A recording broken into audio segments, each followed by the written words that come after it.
What is going on, you guys? My name is Rage, and we are back today to break down the best teams and characters to utilize for the upcoming Scourge event here, being for Famine, recently announced as Rogue now. As you guys may have seen in the blog post, we've already got confirmation that as Guardians are going to be required now, specifically for the next third Legendary Horseman. So it is going to be before long. Rogue's going to be coming about here, so let's take this chance to build up characters and best brainstorming teams that can be utilized for these specific nodes. We got intel a couple weeks back that the data mine has been released specifically for these respective nodes as shown here. So we're going to break down each of the best requirements here for each respective area, and as well as the best characters that you potentially could be building, as well as having value in other aspects of the game. So let's get right into it. Now, unlike the first Scourge event, though, the Heroes classification requirement has been completely removed. So, I mean, we're not going to be able to utilize characters before that we saw Globals and Heroes, but at least we have some more of the Dark Dimension 5 kind of elements and the Dark Dimension meta in general, right? So, nodes 1 and 2 requiring city nodes, city traded characters is actually very straightforward. There's a lot of teams that we can actually utilize as shown on screen here. I mean, you can almost fully use 2 full teams of either the Symbiotes or the Web Warriors, but strong notable additions that I've already utilized in my Dark Dimension 5 includes Shang-Chi, Squirrel Girl, 2 very prominent characters, and as well Squirrel Girl also having value as well later on in the Scourge event, being that Node 5 and Node 10 being part of the Young Avengers team. So those are all must-haves. I think Cloak and Dagger, that combination, part of the new Warriors meta, is definitely really strong as well. We also get the additions here of Dr. Octopus. He's quite tanky. Multiple Man, he can definitely get some value out of him as well. And the Heroes for Hire if you have them built up. So I mean, definitely a really big arsenal of characters we can use, but I don't think a lot of players will have issues with this. Especially my top recommendation would be Shang-Chi, Cloak and Dagger, as well as Web Warriors, just because they're all used in the late game aspects, especially the Doom 2+ raids. So for sure I would recommend all those guys just because of the value they bring already outside of these specific modes, but as well in other aspects of the game. Next up, we do have Mutants being the requirement for nodes 3 and 4, and very similar to the city. I think a lot of players are going to have a lot of different options here available, but the most obvious one to me that's going to be the forefront is the Astonishing X-Men, which is Jubilee and the rest of her crew. The synergies they have with each other, the fact that they can actually gain turn meter when enemies go down, especially when we've seen the previous Scourge events, the number of enemies that we're up against, this is going to be absolutely huge for this team. As enemies go down, they're just going to get more and more attacks. And as well, the most notable thing is that they are the only mutant team being utilized right now in the Doom 2.3 raid. So as of right now, they're still the meta, and they're still very strong for a while until we are given any new information otherwise. But some strong substitutions, you know, out of that 5-character team, being Jubilee, Beast, Iceman, Kitty Pryde, as well as Bishop, there can definitely be some substitutions in and out, or you can even form another team, especially with given how powerful Mega Red is. Every one of his attacks actually scales with a health percentage. His event's also coming up, so this is going to be a really good chance to utilize him.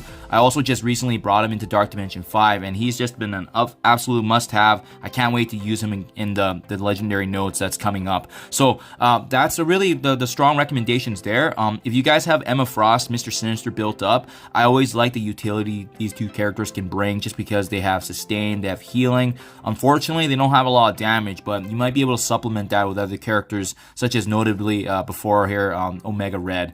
Otherwise, I think X Factor can be a strong team as well if you have them actually built up. Unfortunately, I don't, so I likely will not utilize them. And then the obvious one is obviously the new characters that have been brought about, which is the Unlimited X-Men being part of that Cosmic Crucible. But a lot of folks may be potentially building them up now just because they are officially announced to be a requirement for Apocalypse later on down the road. So whether or not you want to invest in them now or later, completely up to you. But for sure, I think the Astonishing X-Men definitely makes the most sense right now outside of the other X-Men or other mutant teams available. Nodes 5 and Nodes 10 requiring A-Force, Inhumans, or Young Avengers. The obvious standout winners is actually going to be Young Avengers, so I highly recommend them. I'm not going to even show you my team for the Inhumans and the A-Force because I just don't have them built up. They're not utilized in any aspects of my game. And these guys are likely going to be the only team I'm using. The other two, perhaps just a sacrifice play where I bring them into the initial nodes, kind of similar to what I did with the Dark Hunters and then following up with Web Warriors in my last Scourge event. But even then, I was still able to actually get a 5-star Morgan Le Fay. So I'm pretty confident that this team is going to get the job done here. Spare no expense on all of them. The big one, again, mentioning, big shout out to Squirrel Girl. The reason she's so important is because of her sustain. She has offense down, and her cleanse here and healing is just such a short cooldown, only being 3 turns, and that notable increase in health and recovery is just going to keep the team going. And it's the one thing we didn't actually have in the last Scourge event. So I'm pretty excited that I brought Squirrel Girl for Dark Dimension 5. And honestly, if you guys have the investment in Garrett, I highly recommend, because she's really going to round out the young Avengers here. I am trying to bring up Chavez. She's been the very last decision I was making here, because I was thinking I could just utilize Spider-Man Miles Morales because he's already built up from the last Scourge. I use him every day for Doom 2 raids, but it'll be a plug and play. It'll be dependent upon the event, but I'm going to slowly bring up Chavez and see how that is. But otherwise, I highly recommend Miss Marvel, Echo, and Kate Bishop, because that synergy is going to be there for the young Avengers. A-Force is still, a toss in the air. If I show you guys here, just their synergies can be dependent on RNG, right? So that's why I don't like that. It was announced that a 5th character is also coming, but just the timing and the investment I have to do, unless you guys have them already built up, I wouldn't really recommend, just because the materials and usage right now as well, they're not used in other aspects of the game. So for that reason, it's just a pass for me. But otherwise, if you guys built them up, I recommend them as a second team. They're definitely more viable than the Inhumans, just because these characters are newer, their stats got reworked, and likely they're going to be providing better value. Nodes 6 and 7 requiring villains is next, and my goodness, we're going to have a huge array of characters to utilize here. So you can just see this beautiful roster. I don't think you guys will have an issue with these 2 nodes unless they're stacked pretty heavily, but obvious no-brainer is that if you got Morgan Le Fay from the last Scourge event and Omega Red, 2 locks, absolutely. I'm planning to bring them into my Dark Dimension 5 for the legendary nodes, and honestly speaking, they're probably 2 of the best legendary characters in the game. Dr. Doom, a top 5 character in the game as well, having healing, sustainability, and having that ultimate that grants additional turns and a devastating special ability. I also recommend, we can see a lot of synergies here that for characters that have already been used in previous metas, right? Doctor Strange Heartless can have that synergy with Morgan Le Fay. Nebula from the Infinity Watch.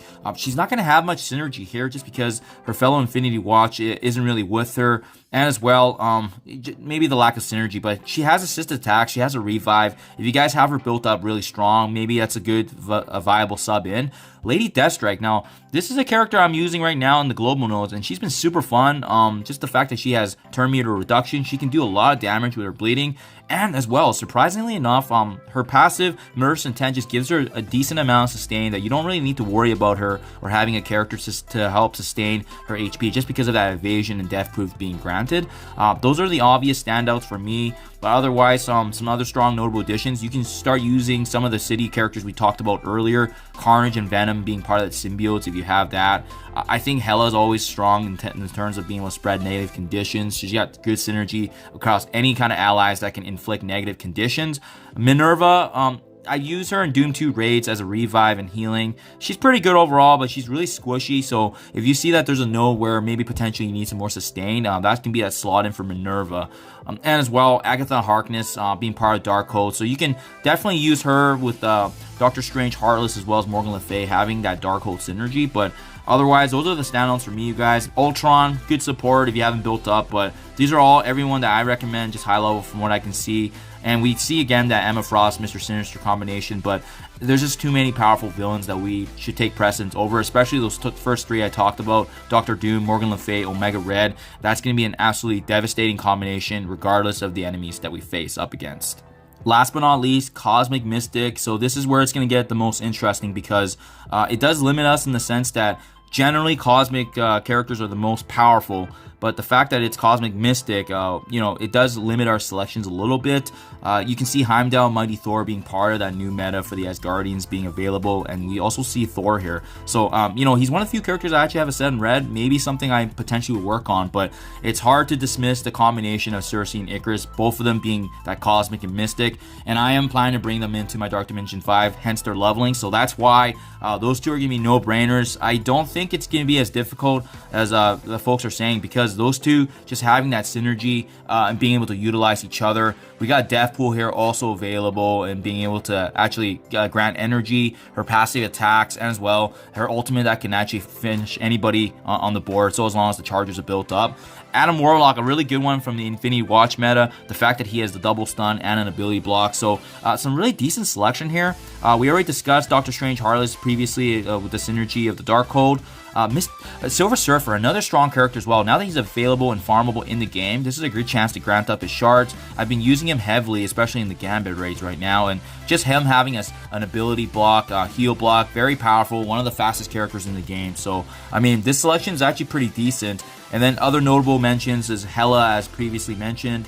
Ebony Maw, he's fallen off a little bit because the Black Order is no longer, you know, a prevalent meta, but the fact is he still has really good supportive capabilities and ultimate. Maybe he can be used as a turn and burn second tier team that can soak up damage, but I definitely think these nodes 8 and 9 are going to be the most difficult out of all of them, just because it does limit us a little bit in that respect.